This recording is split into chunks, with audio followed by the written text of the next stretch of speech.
उद्या अधिवेशन आहे. मला वाटतं मागासवर्गीय आयोगाचा अहवाल आता प्राप्त झालेला आहे आणि त्या संदर्भातच उद्याचा जे अधिवेशन एका दिवसाचं ते बोलवलेलं आहे. पुढेच मुख्यमंत्री महोदय उपमुख्यमंत्री महोदयांनी या ठिकाणी सांगितलेलं आहे की मराठा समाज आरक्षणाच्या संदर्भामध्ये उद्या या ठिकाणी ठराव केला जाईल. मला असं वाटतं की खऱ्या अर्थाने सर्व समाजाला न्याय देण्याचं काम हे आमचे मुख्यमंत्री या ठिकाणी करत आहेत, उपमुख्यमंत्री करत आहेत आणि सरकार या ठिकाणी करत आहे. आणि आरक्षण आम्हाला टिकणार द्यायचं आहे, कायमस्वरूपी टिकणार द्यायचं आहे.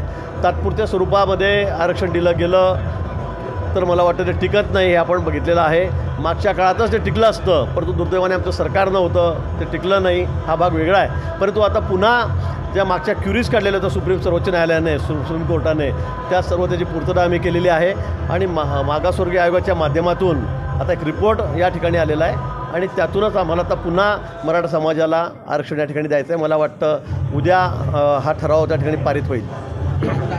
आदित्य ठाकरेंचा सभा पार पडला आज ठाण्यामध्ये, पण आदित्य ठाकरेंची सभा झाली. त्यांनी सरकारवर टीका केलेली आहे. त्यांचं म्हणणं आहे की एक जी टीम आहे ती पक्ष फोडते तर दुसरी टीम कुटुंब फोडते. नाही, मला वाटतं त्यांनी त्यांचा पक्ष, त्यांचं कुटुंब त्यांनी सांभाळायची जबाबदारी त्यांची आहे, ज्याची त्याची आहे.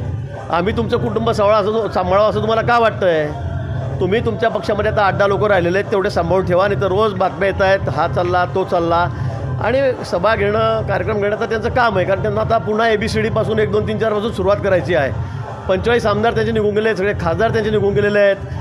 शिवसेनेची 30 परिस्थिती आहे, उद्धव ठाकरे गटाची, शरद पवार साहेबांची 30 परिस्थिती झालेली आहे. त्यांच्याकडे कोणी तर राहायला तयार नाही.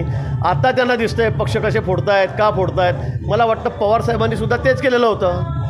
ते सुद्धा असेच बाहेर पडून मुख्यमंत्री झालेले होते. हे ते का विसरतायत? आणि म्हणून मला असं वाटतं की आपण दुसऱ्याकडे बोट दाखवताना 4 बोटं आपल्याकडे, हेही त्यांनी लक्षात ठेवलं पाहिजे. गांधी तीर्थ, निसर्गाच्या सानिध्यात महात्मा गांधींच्या जीवनावरील जगातील पहिले मल्टीमीडिया म्युझियम. आजच भेट द्या. गांधी तीर्थ, जैन हिल्स, जळगाव. अधिक माहितीसाठी www.gandhifoundation.net वर व्हिजिट करा.